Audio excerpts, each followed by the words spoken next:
নারীরা টয়লেটে যাওয়ার সময় মাথায় কাপড় না দিলে দুইটি মারাত্মক ক্ষতি হয়। অনেক মা বোন এটা কিন্তু জানেন না। তারা দেখা যাচ্ছে টয়লেটে মাথায় কাপড় না দিয়ে তারা টয়লেটে চলে যায়, ওয়াশরুমে চলে যায়। এখন দেখা যাচ্ছে অ্যাটাচ টয়লেট হয়েছে, অ্যাটাচ বাথরুম হয়েছে, একেবারে বেডরুমের সাথেই অ্যাটাচ টয়লেট, অ্যাটাচ বাথরুম। অনেকে দেখা যাচ্ছে যে তারা মাথায় কাপড় না দিয়ে যে কোনো সময় টয়লেটে চলে যাচ্ছে। মনে রাখবেন, নবী সাল্লাল্লাহু আলাইহি ওয়াসাল্লাম এটা কিন্তু নিষেধ করে দিয়েছে। নবী সাল্লাল্লাহু আলাইহি ওয়াসাল্লাম টয়লেটে যাওয়ার সময় একটা দোয়া শিখিয়ে দিয়েছেন। আমরা কিন্তু অনেকেই দোয়াটা পড়ি না। বাম পা দিয়ে প্রবেশ করবেন, এই বাম পা দিয়ে প্রবেশ করার আগে একটা দোয়া পড়বেন। দোয়াটি হচ্ছে আল্লাহুম্মা ইন্নী আউযু বিকা মিনাল খুবুসি ওয়াল খাবাইস। কেননা আল্লাহ রাসূল সাল্লাল্লাহু আলাইহি ওয়াসাল্লাম বলে দিয়েছেন যে টয়লেটে যাওয়ার সময় দোয়া যদি না পড়ো তাহলে শয়তান তোমাদেরকে কুনজর দিতে পারে, ধোঁকা দিতে পারে, কুমন্ত্রণা দিতে পারে।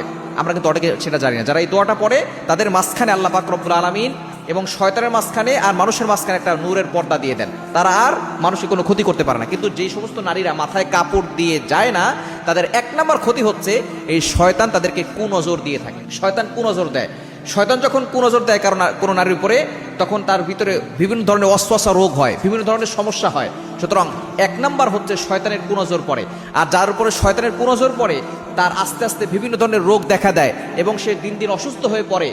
বিভিন্ন ধরনের রোগ তার ভিতরে বাসা বাঁধতে শুরু করে এবং আস্তে আস্তে শয়তান তার উপরে ভর করতে থাকে, শয়তান তার উপরে আসর করে থাকে। এজন্য এক নম্বর সমস্যা হচ্ছে শয়তানের কুনজর পড়ে। এবং দ্বিতীয় নম্বর সমস্যা হচ্ছে তার স্মৃতিশক্তি দুর্বল হয়ে যায়।